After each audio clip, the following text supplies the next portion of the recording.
BBA, BCA, BCom computer కోర్సులో 100% placement లభించే ఏకైక డిగ్రీ కాలేజ్ కూకట్పల్లిలోని i3 డిగ్రీ కాలేజ్ 8367215215. నమస్కారం. పంచతంత్ర కథలు చెప్పుకుంటున్నాం కదా, అందులో ఒక ప్రత్యేకమైన కథ చెప్పుకుందాం. పూర్వం ఒక అడవిలో వజ్రదంష్ట్రుడు అనే పేరున్న ఒక పెద్ద సింహం ఉండేదట. దానికి 2 ఫ్రెండ్స్ సేవకులుగా ఉండేవాళ్ళు. క్రవ్యముఖుడు అనే ఒక తోడేలు, చతురకుడు అనే ఒక నక్క కూడా ఈ రాజుగా ఉన్న వజ్రదంష్ట్రుడిని ఆశ్రయించుకుని అతను ఏదైనా వేటాడితే అతను మిగిల్చిన ఆహారాన్ని తింటూ అతనికి సలహా సంప్రదింపులు చేస్తూ తోడుగా కంపెనీ ఇస్తూ ఉండేవాట. అయితే ఏమైంది, ఒకసారట ఒక ఒంటెల గుంపు ఆ అడవి దారిన వెళ్తూ వాట్లల్లో ఒక కడుపుతో గర్భవతిగా ఉన్న ఆ ఆడవుంటే దానికి నొప్పులొచ్చి సమూహంతో పాటు ఉండిపోయింది. అడవిలోనే ఉంది, నిదానంగా నడిచి వెళ్తూ ఉంటే ఇది ఆహారంగా పనికొస్తుందని భావించినటువంటి క్రవ్యముఖుడు, చతురకుడు 2 కలిసి వజ్రదంష్ట్రుడిని ప్రేరేపించిన ఒక ఒంటె వచ్చింది. దాన్ని కొడితే బ్రహ్మాండమైన ఆహారం, ఒంటె మాంసం రుచిగా ఉంటుందనేసరికి ఈ వజ్రదంష్ట్రుడు అనే సింహము ఎక్కువ వేటాడే పరిశ్రమ లేకుండా సులువుగా దొరుకుతుందని ఆ ఆడ ఒంటెని కొట్టిందట. కొట్టేసరికల్లా ఏమైంది, దాని పొట్ట చీలిస్తే అప్పుడే కనడానికి సిద్ధంగా ఉంది కదా, అందులో ఉన్న ఒక ఒంటె కూనని చూసి సింహం ఆశ్చర్యపోయింది. ఒంటె పిల్ల ఉంది, పొజ్జలో ఉంది, ఇంకా కాసేపట్లో బయటకు వస్తుంది. అది దాని ఒరిజినల్ మార్గంలో రాకుండా ఈ సింహము, తోడేలు, నక్క పొట్ట చీల్చటంతో బయటకు వచ్చేసింది అనమాట. ఆశ్చర్యపోయిందట సింహం. ఈ ఆడ ఒంటె తాలూకు మాంసాన్ని తినేసి ఆ బయటపడిన కూనని మాత్రం చాలా ముద్దు చేసింది సింహం. ఆ పసిగుడ్డును చూసేసరికి సింహానికి నచ్చిందనమాట, వజ్రదంష్ట్రుడికి నచ్చి, ఓరి నీకేం భయం లేదు, నువ్వు మాతో ఉండు, నా దగ్గరే ఉండని ఆ ఒంటె పిల్లని తమతోటి ఉంచుకుంది. ఆ చిన్న ఒంటెకి చెవులు ముద్దుగా ఉన్నాయి, శంఖాల్లాంటి చెవులున్నాయని శంఖుకర్ణుడు అని పేరు కూడా పెట్టి తనతో పాటే ఉంచుకుంది. ఆ శంఖుకర్ణుడు ఈ వజ్రదంష్ట్రుడు ఎక్కడికి వెళ్తే అక్కడికి వెనకాల పడి తిరుగుతూ వాళ్ళతో పాటే ఉండేది. క్రమంగా యవనావస్థకి వయసు పెరిగింది, అది పెద్దదైంది. ఒక 3, 4, 6 నెలలు గడిచేసరికి ఇంతున్న పిల్ల పెద్దదవదా, అలాగే అయ్యింది. సరే, ముగ్గురు కలిసి తిరుగుతూ ఉండేవాళ్ళు. ఈ తోడేలుకి, నక్కకి ఒంటె మాంసం మీద రుచి ఉన్నప్పటికీ రాజుకి పరమ ప్రీతి అవడం వల్ల ఈ శంఖుకర్ణుని అవి ఏమీ చేసేవి కాదు.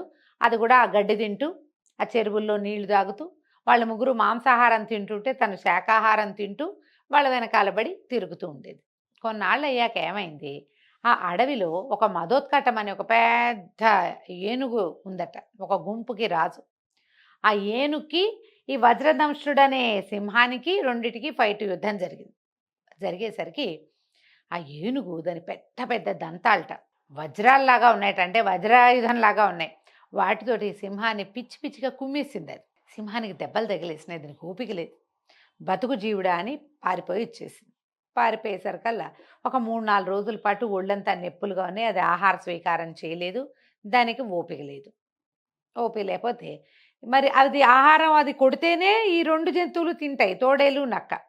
ఈ తోడేలు, నక్క ఏమనుకున్నాయి, ఎలాగైనా రాజుని ఈ కుర్రాన్ని శంఖుకర్ణుని కొట్టేలాగా చేయాలనుకుని కాసేపు డిస్కస్ చేసి ఏం చెప్పినాయి, అలా కాదండి, వాళ్ళంతటా వాళ్ళు ఒప్పుకుంటే ఎవరినైనా మనం ఆహారంగా తీసుకోవచ్చు, మీరు వేటాడే చేయక్కర్లేదు, శంఖుకర్ణుడికి మేము అర్థమయ్యేలాగా చెప్తామని ఆ శంఖుకర్ణుడికి ఏమన్నారు, ఒరే నువ్వు భలే తెలివైన వాడివి, నీకు చూడు, నీ దగ్గర ఒకటి తీసుకుని నీకు 2 ఇచ్చారనుకో వడ్డీగా, ఎంత లాభం అంటే లాభం అన్నాడు శంఖుకర్ణుడు.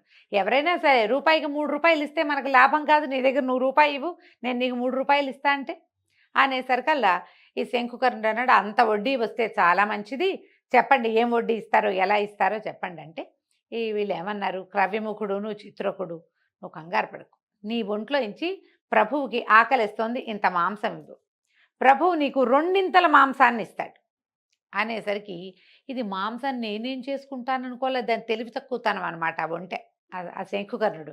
అదేమంది, తప్పకుండా నాకేం అభ్యంతరం లేదు, 1కి 2 లభించటం మంచిది, మన ప్రభువు చాలా గొప్పవాడు, కానీ ఈ వ్యవహారంలో ధర్మదేవతని మధ్యలో పెట్టండి మరి అంటే, సరే ధర్మదేవతని సాక్ష్యంగా పెట్టుకుని నీ దగ్గర 1 వంతు మాంసం తీసుకుని నీకు 3 మాంసం ఇచ్చేటట్టుగా మేము రాజును ఒప్పిస్తామని చెప్పిన తర్వాత రాజు దగ్గరికి తీసుకుపోయి మీకు బాగా దెబ్బలు తగిలినాయి, మీకేమో ఓపిక లేదు, శంఖుకర్ణుడు మీకు ఓపిక కోసం, మీకు ఆకలి తీరటం కోసం తన మాంసం ఇస్తానన్నాడండి, అతనిచ్చిన మాంసానికి రెండింతలు అంటే మొత్తం 300 మాంసాన్ని మీరు ఇవ్వాలి మళ్ళీ. దీనికి ధర్మదేవతని మేము సాక్ష్యంగా పెడుతున్నాము. మీ ఉద్దేశం ఏమిటండి అని అడిగారు. ఈ వజ్రదంష్టుడికి కొంత బాగానే అర్థమైంది. సరే ధర్మదేవతని మధ్యలో పెట్టండి మరి.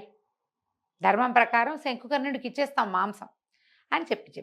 ఎప్పుడైతే రాజు ఒప్పుకున్నాడో ఈ శంకుకర్ణుడిని కొట్టడానికి, ఈ క్రవ్యముఖుడు అనే పేరున్నటువంటి తోడేలు, చతురకుడు అని పేరున్నటువంటి నక్క రెండు కలిసి చెరో పక్క నుంచి మీదపడి ఈ శంకుకర్ణుడి పొట్టని ఇష్టం వచ్చినట్టు చీల్చేసరికల్లా పడిపోయాడు శంకుకర్ణుడు. ఏముందండి, ఒంటె ప్రాణానికి ఎంత, పొట్ట చీల్చంగానే చచ్చిన ఎంత పని అయిపోతుంది. అది కాస్త గుడ్లు తేలేసి కింద పడిపోయింది. కింద పడంగానే ఈ రాజు వజ్రదంష్టుడు అనే సింహం ఏమందంటే, ఓహో చాలా బాగుంది, ఆహార స్వీకారం చేయొచ్చు, నేను కొంచెం స్నానం చేసి కాస్త దేవతార్చనను ముగించుకుని వస్తాను, మీ ఇద్దరు ఈ శంకుకర్ణుడికి కాపలా ఉండండి అని సింహం వెళ్ళిపోతే క్రవ్యముఖుడు చతురకుడు ఇద్దరు నుంచున్నారు. ఈ చతురకుడు కనిపించింది, ఈ ఐడియా నాది, ఈ శంకుకర్ణుని పడగొట్టచ్చు అనే ఐడియా నేను ప్లాన్ చేసి నేను క్రవ్యముఖుడికి చెప్పి మేమిద్దరం కలిసి రాజుగారి దగ్గర వర్కౌట్ చేస్తే ఇప్పుడు రాజు మొదటి తిని మేము తర్వాత తింటే ఎట్లా? ఒకటి. రెండోది 3 భాగాలు ఎందుకు అవ్వాలి? ఇది రెండో పార్ట్, ఇది 3 పార్ట్స్ అయిపోతుంది. ఒకటి చూడండి, సింహం తినేస్తుంది, లయన్ షేర్ అంటాం. సింహాన్ని ఏమంటాం మనం? సింహభాగం అని చెప్పుకుంటాం తెలుగులో. ఇంగ్లీష్లో లయన్ షేర్ అంటారు. అంటే బిగ్గెస్ట్ షేరు లయన్ది, సింహాన్ని. 2 భాగాలు మిగులుతాయి, అందులోంచి మళ్ళీ దీనికి భాగం ఇవ్వాలి, ఎలాగైనా ఇది మొత్తం మనమే తినాలని చతురకుడు ఆలోచించి ఏమంది, ఓ క్రవ్యముఖుడా, నీకు అసలు ఆకలిస్తున్నట్టుంది, నీకు అసలే ఆకలికి ఆగలేని ప్రాణం, ఏదైనా కొంచెం తినేసి రాజుగారికి నేను ఏదైనా చెప్తాను అని చెప్పింది. చెప్పేసరికల్లా క్రవ్యముఖుడు అనుకున్నాడు, ఓహో రాజు వేరు, మేమిద్దరం క్లోజ్ ఫ్రెండ్స్, ఈ చతురకుడు నన్ను కవర్ చేస్తాడనుకుని గబగబా ఆ ఒంటె శరీరంలో మొహం తుడిచి గుండెకాయ పార్ట్ తినేసాడు. ఈ లోపల సింహం ఏమైంది, స్నానం చేసి దేవతార్చన ఏం చేసుకుంటుందో సింహం, అదేదో అర్చన ముగించుకుని వచ్చేసరికల్లా దగ్గరకు వస్తే ఏముంది, ఆ ఒంటె తాలూకు గుండె పార్టులో బొరియ పెట్టుంది, దాని పొట్ట ఆల్రెడీ చీల్చబడింది, పొట్టలోంచి దీనిలా గుండె తినేసింది. పిచ్చి కోపం వచ్చేసింది ఈ సింహం పెద్దగా గర్జించింది, ఎవడ్రా దుర్మార్గుడు, ఇది ఒంటె శరీరంలో శంకుకర్ణుడి యొక్క గుండెని తిన్న వాళ్ళు ఎవరు, వాళ్ళు అంతు చూస్తాను నేను అనగానే క్రవ్యముఖుడికి ఉలుక్కుపడ్డాడు, భయం వేసింది. గబగబా చతురకుడి వైపు చూశాడు, ఏదో కవర్ చేస్తానన్నాడు కదా అందుకని చూసేసరికల్లా చతురకుడు, ఏమిటో నీ పాటికి నువ్వు తినేసి నా వైపు చూస్తావు, నువ్వు చేసిన వెధవ పనికి ఫలితం నువ్వే అనుభవించాలి, చెప్పు రాజుకి ఏం సమాధానం చెప్తావు అన్నది. అనగానే క్రవ్యముఖుడు హడిలిపోయాడు, అయ్యో బాబోయ్, ఇక్కడే నుంచున్నావంటే ఈ వెధవ కవర్ చేసేది ఎలాగూ లేదు, దుర్మార్గుడు, రాజుగారు కనుక మీద పడ్డాడంటే ఒక్క వేడుకు చంపేస్తాడు, ఒకటే దెబ్బ, పంజాబెట్టి కొడితే సింహం కొడితే తోడే లాగదు. బెదిరిపోయి క్రవ్యముఖుడు అక్కడి నుంచి పరిగెత్తేశాడు. ఇంతలో ఈ చతురకుడి తెలివితేటలకి దేవుడు కూడా తోడయ్యాడనమాట. దూరం నుంచి ఒక గంట చప్పుడు వినిపించడం మొదలెట్టింది. రాజు సింహము ఈ ఒంటె మీద ముఖం పెట్టింది కూడా మొహం వెనక్కి తీసుకుని, ఒరే నాయనా, ఏమిటో శబ్దం అవుతోంది, ఆ విచిత్రమైన శబ్దం ఏంటో చూసిరా, దానికి ఏమైనా ప్రతిక్రియ చేయగలమేమో చూద్దాం. అంటే ఈ నక్క, ఈ చతురకుడు ఏం చేసింది, ఇక్కడి నుంచి వెళ్ళి పైకి గట్టు మీదకి ఎక్కి చూసేసరికల్లా దూరంగా ఒక ఒంటెల బిడారు నడిచొస్తోంది. వాళ్ళు ఏం చేశారంటే మొదట ఉన్న ఒంటెకి మెడలో ఒక గంట కట్టారు, ఆ బిడారు తలుగు మొదటి వెంటకి. దాని టింగ్ టింగ్ శబ్దం వల్ల వాళ్ళు ఎక్కడున్నారో వాళ్ళ ఫ్రెండ్స్కి లేదా తర్వాత బిడారు వాళ్ళకి తెలుస్తుంది, వాళ్ళ ప్లాన్ అది. కానీ నక్కకి చూడండి, తెలివిగల వాళ్ళకి ఇంత దొరికితే చాలు, దాన్ని పెంచేస్తాయి. అదేం చేసింది, చకచక పరిగెత్తుకొచ్చి, ప్రభు ఇంకేముందండి, కొంప మునిగింది, మీరేమో ఒంటెను గుట్టిచ్చేశారు మాతోటి. యమధర్మరాజుకి విపరీతంగా కోపం వచ్చింది, వాహనమైనటువంటి ఒక పెద్ద ఒంటెని పంపించాడు, అది గంటలు కొట్టుకుంటూ వచ్చేస్తోంది మీకోసం, మీరు ఒంటెని కొట్టారు కాబట్టి ఒంటెని మీ మీదకి పంపించాడు యమధర్మరాజు, మీ ఇష్టం అండి అన్నాడు.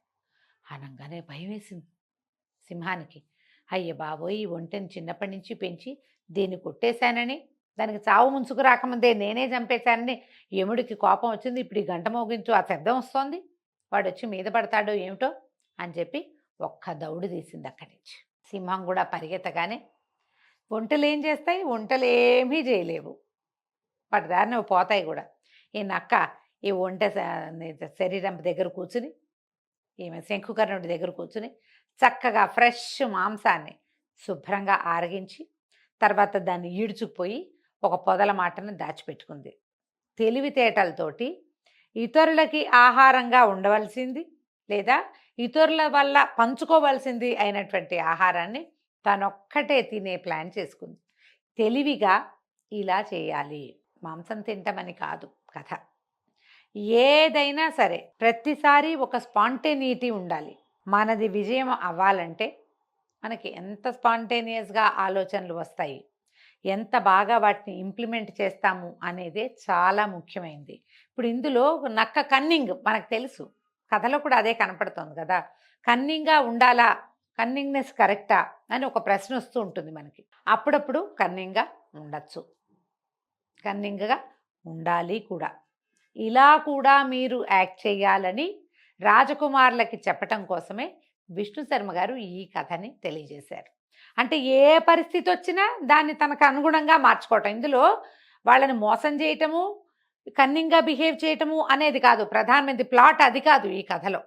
పరిస్థితిని తనకు అనుగుణంగా మలుచుకోవటము. అక్కడున్న గంటని సింహాన్ని బెదిరించడానికి వాడేసుకుంది నక్క. అది సహజమైన స్వాభావికమైన శబ్దం కదా. ఎప్పుడు కూడా పరిస్థితిని మనకు అనుగుణంగా మార్చుకోవటం ఎలా అనేదే ఆలోచించిన వాడు, ఆ విషయమే ఆలోచిస్తే వాడు గెలుస్తాడు. అంతిమ విజయం వాడిదే అవుతుంది. బాగా ఆలోచించండి, మెదడుకి పదును పెట్టండి అని చెప్పడం కోసం ఈ కథ చెప్పబడింది. కథ కంచికి మనం ఇంటికి.